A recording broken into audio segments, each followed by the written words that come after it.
Defensive Player of the Game, Will Johnson. Coach, we'll let you start with an opening statement and then we'll take questions. Just really happy, excited, and I want to thank the CFP, the entire week this week, last week, everything conducive to getting our team ready to play. I want to congratulate Washington, Kayla DeBoer, fantastic coach and their staff, all their players. I mean, they competed so hard, played so well, and our guys too. It's real credit to the game of football, and proud of our guys for coming out on top. Let's take questions. We're going to begin right over here on our left, second row. Blake, congrats on the offensive MVP or whatever. What's the title officially? Officially, it's the most outstanding offensive player of the game. Well deserved. Can you also speak to the performance of your running back mate, Donovan Edwards, and just how you guys were able to do it together on that big of a stage?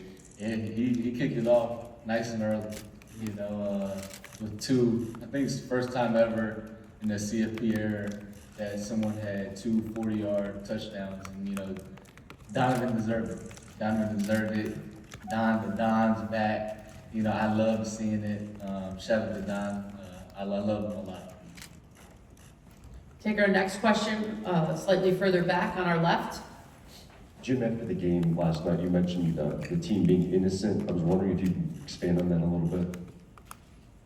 Yeah, people ask how we dealt with the distractions, and that was one of the ways we dealt with it.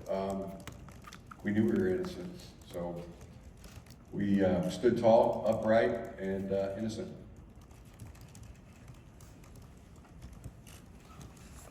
Our next question over here on our right side, third row. For both players, last year at this time, you guys certainly had the feeling you could run it back again and be here again. I know, Blake, you're leaving, but Will, do you get the same sense that you guys can run something back again next year? Yeah, definitely. I mean, we got a great group of guys that'll be back next year that are super talented in my class, and other guys that'll come back too. So I'm just ready to keep enjoying this right now while I can, and get back to work whenever we get started again. Blake? Yeah, I definitely think the guys will run it back. They know what it takes. They know what it's like, and something Coach Harbaugh always says is don't get a big head. And none of the guys on the team will have a big head after this win. Obviously, we'll enjoy the moment right now, but the guys will be ready to go back to work with Coach Herb and with their coaches. And I definitely believe the Wolverines will be back. Can we come here to the middle aisle on our right, third row? Kurt Bowles from the Austin American Statesman. Jim, a lot of people feel like college football may be in chaos, but all the stuff, NIL, transfer portals, the playoff format that's changing. Do you think it's a sustainable model? And if you could change one thing about college football, what would it be? The thing I would change about college football is to let the talent share in the ever-increasing revenues. We're all robbing the same train, and the ones that are in the position to do the heavy lifting, the ones that risk life and limb out there on a football field are the players, and not just football players, student athletes. The organizations are fighting hard to keep all the money. Universities, the NCAA, the conferences, and it's long past time to let the student athletes share in the ever-increasing revenues. I mean, it's billions. I keep reading facts and about how much money is being made. I mean, product placement. Yeah, I can't have a can of a different kind of soda up here. I got to put it into a cup here. I mean, everybody is You know, they're maximizing every single revenue source there is, and but they're not sharing it with the talent. I mean, there's no business that would ever fly. I mean, the Supreme Court has said the same thing. So, yeah, that's a big one. Yeah, but I would change that one. And there needs to be a voice for the young people, the student athletes.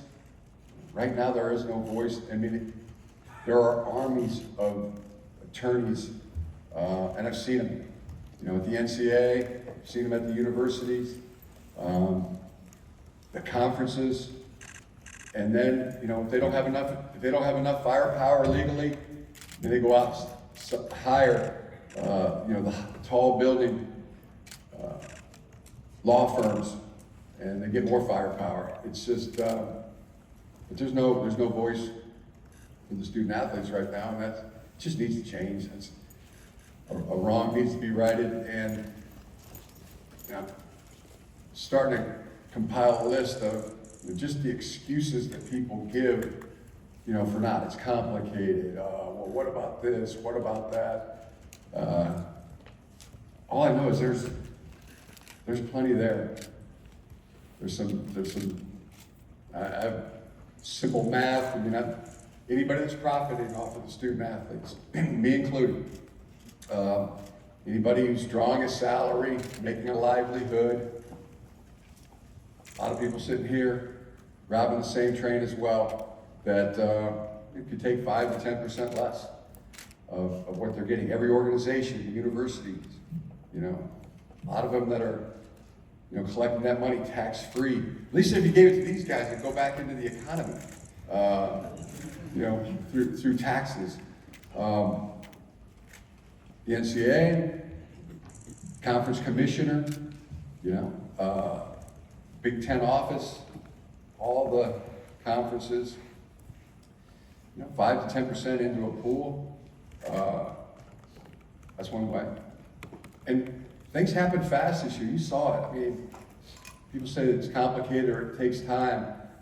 We saw a lot of change, you know, 1 year, just this year. A whole conference went into the portal overnight. So, you know, these things could happen. Hopefully there be some real, I don't know, where there, I mean, for a long time people say, you know, the unionizing would be bad. I mean, maybe it's that if people aren't going to do it, if they're not going to do it out of their own goodwill and do what's right, I mean, that's probably the next step. You think, got nothing against unions, so that's the next step, fellas. I mean, I think that's the way you got to go. That's what I'd like to see change, you know, in college athletics. Take our next question, fourth row on our left. Ryan Zook, Ann Arbor News. Jim, what do you remember most about what Biff Poggi told you about Blake Corum during the recruiting process, and how did he kind of embody that during his Michigan career? Yeah, I mean, there wasn't one person who didn't have something great to say about Blake Corum during the recruiting process. Everybody came in contact with teachers at the school. You go back to the grade school coaches. Biff loved them like a son. Coach Masai, everybody, and counselors, everybody. They, you know, get to see it for your own eyes. It's, man, they don't come any better. This is as good as they come. You know, same with Will. They're just stalwarts, and it's everything. You know, really everything that their parents, both of these parents, poured into Will, poured into Blake, poured in a great work ethic, discipline, and there's this empathy side of both these young men that's very rare when it comes to, you know, a stalwart, a competitor, but also they care about other things than just themselves. I mean, you know, two great ones. People talk about younger generation and what's the next generation going to be like, and it's going to be the demise of the culture. But we're in really good hands.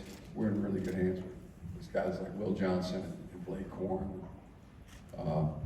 all the players, all the youngsters that I come in contact with on a daily basis. Next question right here on the aisle, third row. Jim, you came back to Michigan to help rebuild your alma mater. Now with the national championship trophy, do you feel like the mission has been accomplished in revitalizing this program?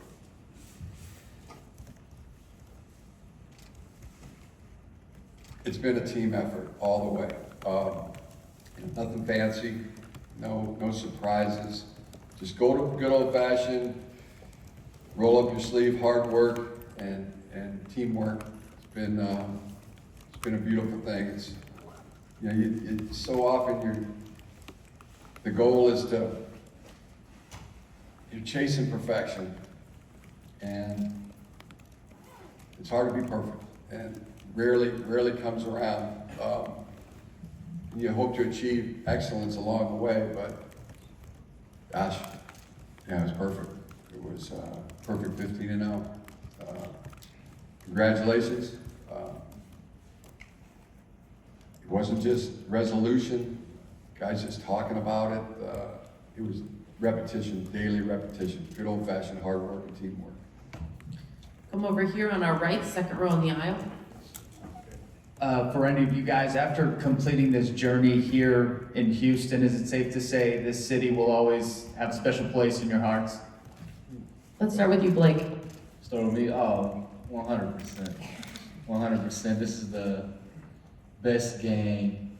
I've been playing ball since 6, and this is the most fun season, first of all. Team 144 is a very special team, and when we talk about brotherhood, Team 144 is the definition of brotherhood. But that game yesterday, that goes down as the greatest game I've ever played in because of who I played in it with. And, definitely Houston will be remembered forever. Will? Yeah, definitely. I mean, it's my first time being out here, but like Blake said, just having these memories with my teammates, just enjoying these last days we had with this Team 144, it's meant a lot, meant everything. And that game, I'm still trying to grasp everything that happened yesterday, but it's a great feeling. Yeah, likewise, we had a great time here in January of 21 with the family, Sarah and the kids. We're here for the Bear Bryant Award, and my little guy John, he wants to be an astronaut now because of that experience and going to NASA. But yeah, this definitely takes it to an even another level. Hospitality was tremendous. Just great. I know all of our family and our parents, extended family, in the Michigan football family. We're all treated top notch. Everybody was real good to us and square dealing down here in Houston. And we had a great time. Loved it. It's definitely will have a special place in our heart going forward. Me personally, anyway. And Nico, great to see Nico. Right? Great to see you. We were here watching the game. Congratulations to the Texans, Coach D'Amico. I mean, we watched that game, and it was so cool to watch Nico just go crazy in that game. I mean, every time they threw him the ball, he caught it. Every target, every catch, those touchdowns, and cool to see him wearing the leather jacket after the game, all of it. And so many guys. I mean, so many former players, Michigan football players. I know Mozzie was here. Son, Brill. DJ, a lot of guys. Yeah, keep naming them. Olu, was here. Michael Waynew. Stuber, Jared Wangler. Caesar, Ruiz. Steve was here? Good. It was a great turnout. Just warms the cockles of your heart for them to come back and share that, and all their contributions too. There's so many guys that made so many contributions, players, coaches, staff. And we went through a lot of things. I mean, getting to the CFP and not winning, that kind of thing, not being, you know, some of those games. 2016, I mean, coming up, we thought that measurement was short. Fourth down, we thought we were, but sometimes you got to go through those things. You know, you got to go through things. You know, to get where you are meant to be, just lean on the counsel of God and the Holy Spirit. You know, there's a time and a place. Our guys have never flinched though, and never rejected the moment. You know, there's a time to live, there's a time to die, but there's never a time to reject the moment. That's one thing I can say about, you know, every single Michigan football team that I've coached since I've been here.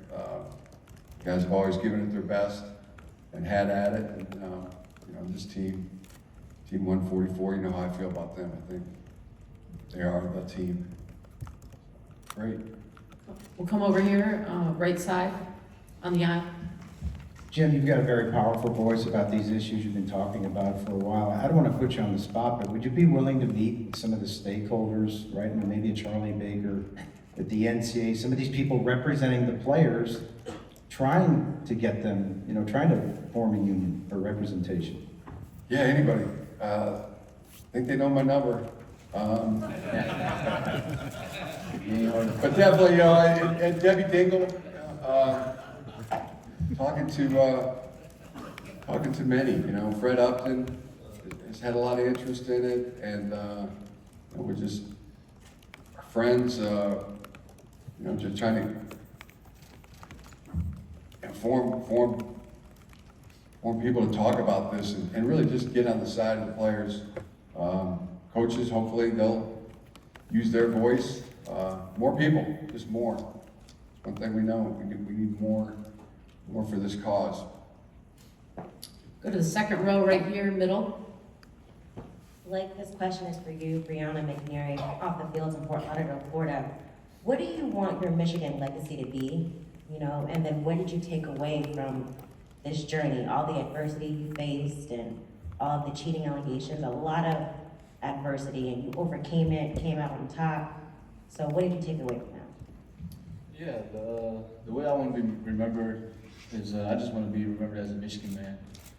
Someone who, you know, did good on the field, but also did good in the community, did good in the classroom, and, you know, laid a foundation for the next generation. You know, when I pass away, I honestly don't want to be remembered for, you know, a touchdown record or anything like that, but more so just a kind human being that brought smiles to people's faces and just made a difference, you know, made an impact on and off the field. That's honestly how I want to be remembered. And, you know, talking about the journey, it was a great journey. Just from, you know, where we started freshman year during COVID and to where we are now, it was truly a great process, a great learning experience. And for me, going down last year and, you know, in my mind, I just felt like I was helpless during the TCU game. It was a great journey. You know, I grew as a man, I grew as a football player, and most importantly, I grew as a leader, which I think has helped, you know, Team 144 get to where we are today, along with the rest of the leaders in the team. So, you know, I've embraced every part of this, and you know, I just want to thank Coach Harbaugh for everything he's done. Best coach in the nation. I'm so glad, you know, I've been coached by him for the last 4 years. Is that in writing? Oh, most definitely. We're gonna go back to our friends on the dais up there. Mark Pearson, WNEM, CBS affiliate, Saginaw Flint area. I know obviously celebrating here in Houston is fun, but what are you expecting the atmosphere to be like when you get back to Ann Arbor? Electric. Yeah, well, we're pretty excited about that. Hearing some good things.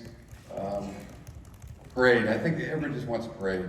I mean, talking to the players, and hey, what do you guys want? What do you want to do? Celebrate this, a parade. So who doesn't love a parade, right? Who doesn't? We're gonna move over here to our left. Hey, for Blake and Will, the NFL's been interested in your coach for years. How do you guys deal with, well, he might be back, he may not be. How do y'all deal with that? Will? I mean, there's a reason they're so interested in him. I mean, he's a great coach. He deserves to be looked at in that light. But I mean, I'm not too worried about it. I trust whatever decision he makes is best for him and best for the team. And I'm just trying to enjoy where we are right now and worry about anything like that when the time comes. Blake? Yeah, We're interested in you, Blake. We're interested in you, Will. Like Will said, Coach Harbaugh is such a phenomenal coach, and if you look up just his legacy as a player and as a coach, he's won everywhere he's gone. And maybe it took a couple years, but Coach, at the end of the day, is a winning coach, and he's won every single place he's been to. And so who wouldn't want him? Who has it better than Coach Harbaugh? Nobody. When things come up like that, we're like, hey, Coach, you got to do what's best for you. We just stick to the task at hand. But when you have a great coach like that, everyone wants a piece of you. And I'm just glad, the University of Michigan has Coach Harbaugh. We're gonna go down here, fourth row on our left aisle.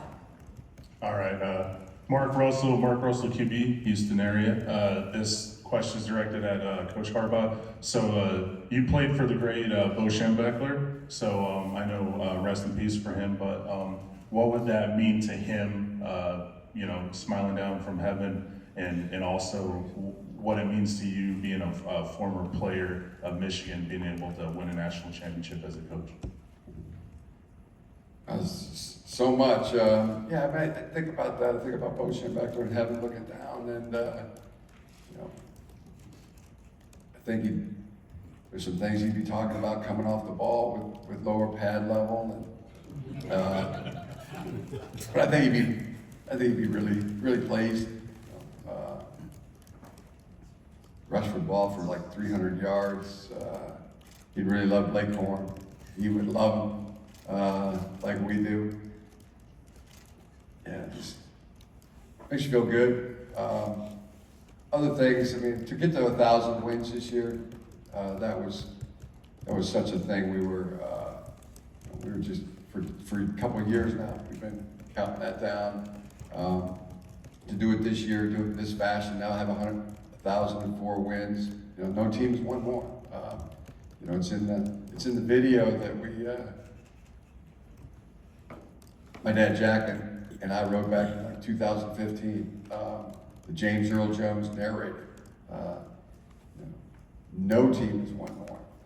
No high school team has got to 1,000 wins. No pro football team, no college team. That's